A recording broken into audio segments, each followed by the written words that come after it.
Chapter 17, Breathing and Exchange of Gases.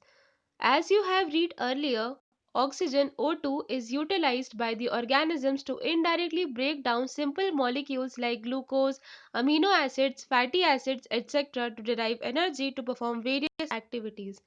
Carbon dioxide CO2, which is harmful, is also released during the above catabolic reactions. It is therefore evident that O2 has to be continuously provided to the cells and CO2 produced by the cells have to be released out. This process of exchange of O2 from the atmosphere with CO2 produced by the cells is called breathing, commonly known as respiration. Place your hand on your chest. You can feel the chest moving up and down.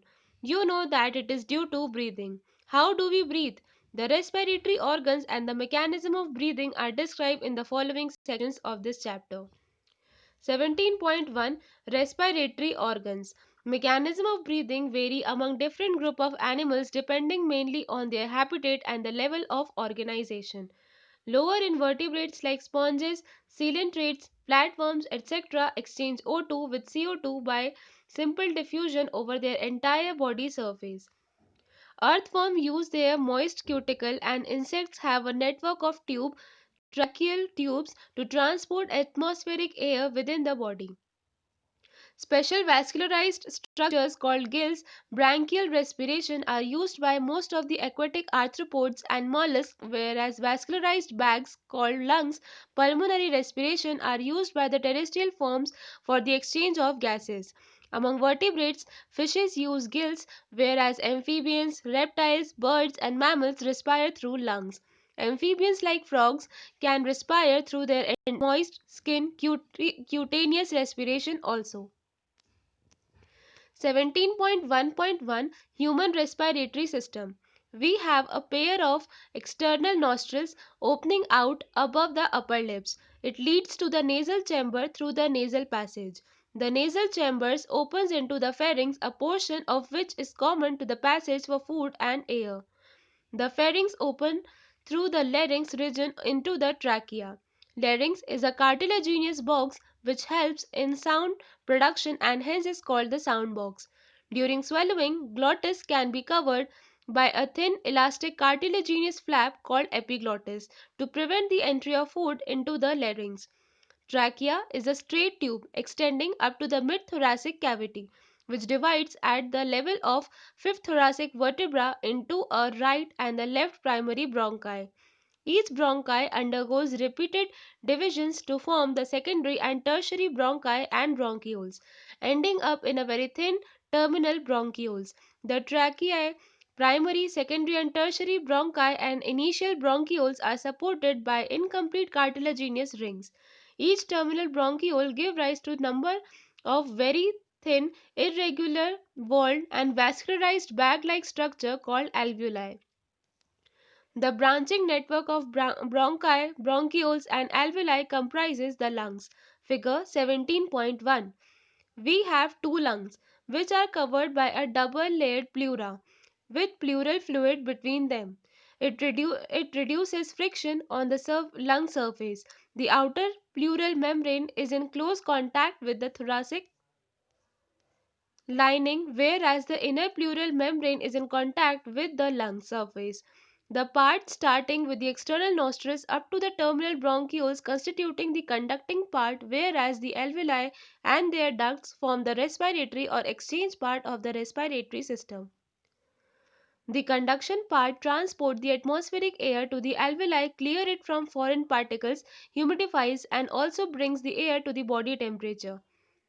Exchange part is the site of actual diffusion of O2 and CO2 between blood and the atmospheric air. The lungs are situated in the thoracic chamber, which is anatomically an airtight chamber. The thoracic chamber is formed dorsally by the vertebral column, ventrally by the sternum, laterally by the ribs, and on the lower side by the dome-shaped diaphragm. The anatomical setup of the lung in thorax is such that any change in the volume of thoracic cavity can be reflected in the lung's pulmonary cavity. Such an arrangement is essential for breathing as we cannot directly alter the pulmonary volumes. Respiration involves the following steps. Breathing or pulmonary ventilation, by which atmospheric air is drawn in and CO2 rich alveolar air is released out. Diffusion of gases O2 and CO2 across alveolar membrane. Transport of gases by the blood. Diffusion of O2 and CO2 between blood and tissues. Utilization of O2 by the cells for catabolic reactions and resultant release of CO2. Cellular respiration as dealt in chapter 14.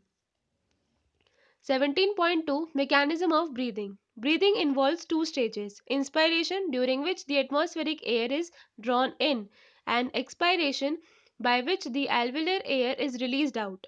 The movement of air into and out of the lungs is carried out by creating a pressure gradient between the lungs and the atmosphere. Inspiration can occur if the pressure within the lungs intrapulmonary pressure is less than the atmospheric pressure, that is, there is negative pressure in the lungs with respect to the atmospheric pressure. Similarly, expiration takes place when the intrapulmonary pressure is higher than the atmospheric pressure. The diaphragm and a specialized set of muscles, external and internal intercostals between the ribs, help in generation of such gradients. Inspiration Inspiration is initiated by the contraction of diaphragm, which increases the volume of thoracic chamber in the anterior-posterior axis. The contraction of the external intercostal muscles lift up the ribs and the sternum, causing an increase in volume of the thoracic chamber in the dorsoventral axis. The overall increase in the thoracic volume causes a similar increase in pulmonary volume. An increase in pulmonary volume decreases the intrapulmonary pressure to less than the atmospheric pressure, which forces the air from outside to move into the lungs. That is inspiration. Figure 17.2a. Relaxation of the diaphragm and the intercostal muscles returns the diaphragm and the sternum to their normal positions and reduce the thoracic volume and thereby the pulmonary volume. This leads to an increase in intrapulmonary pressure to slightly above the atmospheric pressure, causing the expulsion of air from the lungs, that is expiration. Figure 17.2b. We have the ability to increase the strength of inspiration and expiration with the help of additional muscles in the abdomen. On an average, a healthy human breathes 12 to 16 times per minute. The volume of air involved in breathing movements can be estimated by using a spirometer, which help in clinical assessment of pulmonary functions. 17.2.1 Respiratory volumes and capacities. Tidal volume TV. Volume of air inspired or expired during a normal respiration, it is approx 500 ml, that is, a healthy man can inspire or expire approximately 6000 to 8000 ml of air per minute. Inspiratory reserve volume IRV, additional volume of air a person can inspire by a forceful inspiration. This averages 2500 ml to 3000 ml. Expiratory reserve volume ERV, additional volume of air a person can expire by a forceful expiration. This averages 1000 ml to 1100 ml. Residual volume RV, volume of air remaining in the lungs even after a forceful expiration. This averages 1100 ml to 1200 ml. By adding up a few respiratory volumes described above, one can derive various pulmonary capacities which can be used in clinical diagnosis. Inspiratory capacity IC, total volume of air a person can inspire after a normal expiration. This includes tidal volume and inspiratory reserve volume TV plus IRV. Expiratory capacity EC, total volume of air a person can expire after a normal inspiration. This includes tidal volume and expiratory reserve volume TV plus ERV. Functional residual capacity FRC, volume of air that will remain in the lungs after normal expiration. This includes ERV plus RV. Vital capacity VC, the maximum volume of air a person can breathe in after a forceful expiration. This includes ERV, TV and IRV, or the maximum volume of air a person can breathe out after a forceful inspiration. Total lung capacity TLC, total volume of air accommodated in the lungs at the end of forceful inspiration. This include RV, ERV, TV and IRV, or vital capacity plus residual volume. 17.3 Exchange of gases. Alveoli are the primary site of exchange of gases. Exchange of gases also occur between blood and tissues. O2 and CO2 are exchanged in these sites by simple diffusion, mainly based on pressure or concentration gradient. Solubility of gases as well as the thickness of the membrane involved in diffusion are also very important factors that can affect the rate of diffusion. Pressure contributed by an individual gas in a mixture of gases is called partial pressure and is represented as PO2 for oxygen and PCO2 for carbon dioxide. Partial pressure of these two gases in the atmospheric air and the two sites of diffusion are given in table 17.1 and in figure 17.3. The data given in the table clearly indicates a concentration gradient for oxygen from alveoli to blood and from blood to tissue.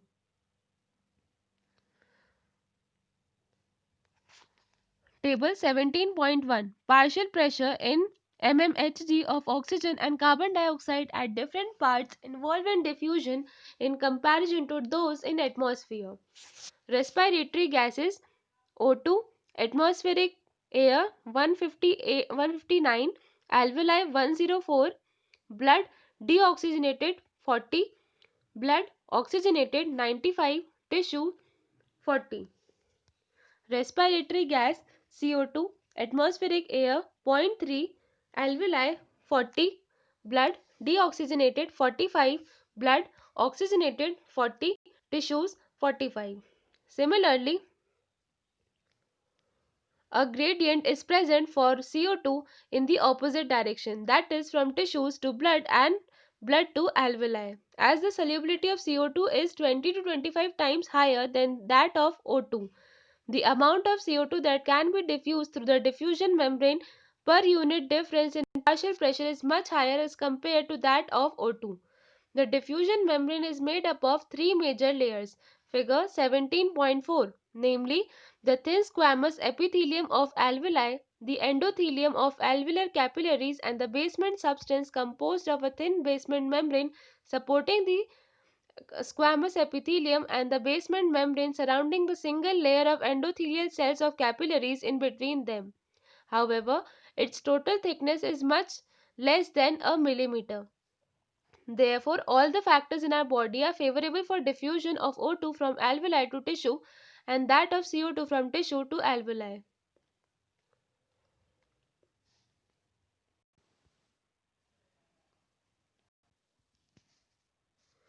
17.4 Transport of gases. Blood is the medium of transport of O2 and CO2. About 97% of O2 is transported by RBCs in the blood. The remaining 3% of O2 is carried in the dissolved state through the plasma. Nearly 20 to 25% of the CO2 is transported by RBCs, whereas 70% of it is carried as bicarbonate. About 7% of CO2 is carried in the dissolved state through plasma. 17.4.1 Transport of oxygen. Hemoglobin is red color iron containing pigment present in RBCs. O2 can bind with hemoglobin in a reversible manner to form oxyhemoglobin. Each hemoglobin molecule can carry a maximum of 4 molecules of O2. Binding of oxygen with hemoglobin is primarily related to the partial pressure of O2. Partial pressure of CO2, hydrogen ion concentration, and temperature are the other factors which can interfere with this binding. A sigmoid curve is obtained when percentage saturation of hemoglobin with oxygen is plotted against the PO2. This curve is called the oxygen dissociation curve, figure 17.5, and is highly useful in studying the effect of factors like PCO2, H plus concentration, etc. on binding of O2 with hemoglobin. In the alveoli where there is high PO2 and low PCO2, lesser H plus concentration and lower temperature, the factors are all favorable for the formation of oxyhemoglobin. Whereas in the tissue where low PO2, high PCO2, high H plus concentration, and high temperature exist, the conditions are favorable for dissociation of oxygen from the oxyhemoglobin.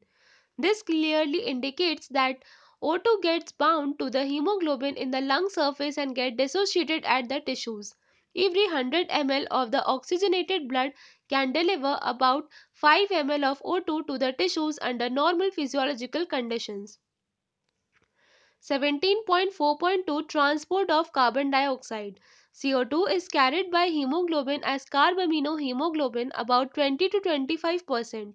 This binding is related to the partial pressure of CO2. PO2 is the major factor which could affect this binding. When PCO2 is high and PO2 is low, as in tissue, more binding of carbon dioxide occur, whereas when the PCO2 is low and PO2 is high, as in the alveoli, dissociation of CO2 from carbaminohemoglobin takes place. That is, CO2 which is bound to hemoglobin from the tissue to deliver at the alveoli. RBCs contain a very high concentration of the enzyme carbonic anhydrase, and minute quantities of the same is present in the plasma too. This enzyme facilitates the following reaction in both directions. CO2 plus H2O in the presence of carbonic anhydrase gives H2CO3, which further in the presence of carbonic anhydrase gives HCO3 minus plus H plus.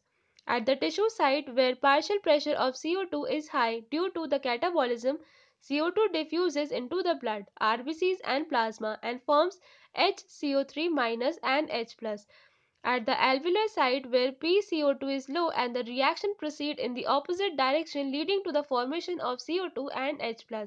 Thus, CO2 trapped as bicarbonate at the tissue level and transported to the alveoli is released out as CO2. Figure 17.4. Every 100 ml of deoxygenated blood delivers approximately 4 ml of CO2 to the alveoli. 17.5 Regulation of respiration. Human beings have a significant ability to maintain and moderate the respiratory rhythm to suit the demands of the body tissues. This is done by the neural system, a specialized center present in the medulla region of the brain called respiratory rhythm center, and is primarily responsible for this regulation. Another center present in the pons region of the brain called pneumotaxic center can moderate the function of the respiratory rhythm center. Neural signals from this center can reduce the duration of inspiration and thereby alter the respiratory rates. A chemosensitive area is situated adjacent to the rhythm center, which is highly sensitive to CO2 and hydrogen ions. Increase in these substances can activate this center, which in turn can signal the rhythm center to make necessary adjustment in the respiratory process by which these substances can be eliminated. Receptors associated with carotid arc and aortic arc and carotid artery also can recognize changes in CO2 and H plus concentration and send necessary signals to the rhythm center for remedial actions. The role of oxygen in regulation of the respiratory rhythm is quite insignificant. 17.6 Disorders of respiratory system. Asthma is difficulty in breathing causing wheezing due to inflammation of bronchi and bronchioles. Emphysema is chronic disorder in which alveolar walls are damaged due to which respiratory surface is decreased. One of the major causes of this is cigarette smoking. Occupational respiratory disorder. In certain industries, especially those involving grinding or stone breaking, so much dust is produced that the defense mechanism of the body cannot fully cope with the situation. Long exposure can give rise to the inflammation leading to fibrosis, proliferation of fibrous tissues, and thus causing serious lung damage. Workers in such industries should wear protective masks.